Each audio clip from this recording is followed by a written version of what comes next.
मंडली, आप सभी का ग्राम सेवा न्यूज चैनल में तहे दिल से स्वागत करती हूँ। ग्राम सेवा न्यूज चैनल महाराष्ट्र में भिवंडी, शिरडी, सूरत, नासिक, सोलापुर, बेंगलोर इन सभी शहरों में गुजराती के साथ साथ मराठी, तेलुगु और हिंदी माध्यम के द्वारा प्रसिद्ध हुए।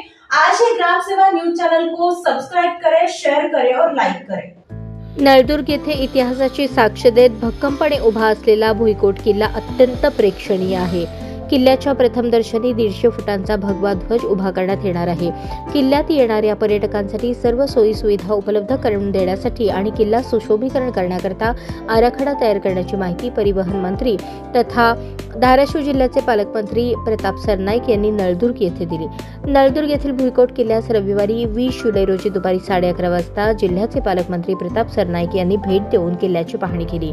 ऐतिहासिक किल्ल्याच्या प्रवेशद्वाराजवळ जिल्हाधिकारी कीर्तिकुमार पुजार यांनी त्यांचा सत्कार केला। त्यानंतर शिवसेनेच्या वतीने उपजिल्हाप्रमुख ज्ञानेश्वर घोडके व इतर पदाधिकाऱ्यांनी त्यांचा पारंपरिक गोंगडी, काठी आणि ऐतिहासिक किल्ल्याची प्रतिमा देऊन पालकमंत्री सरनाईक यांचा सत्कार करण्यात आला।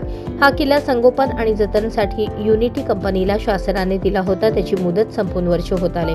वर्षभरात किल्ल्याची दुरावस्था होत असल्याने शिवसेनेच्या वतीने उपजिल्हाप्रमुख ज्ञानेश्वर घोडके यांनी हा किल्ला पुन्हा शासनाने जतन आणि संगोपनासाठी देण्याबाबत निवेदन पालकमंत्री यांना दिले।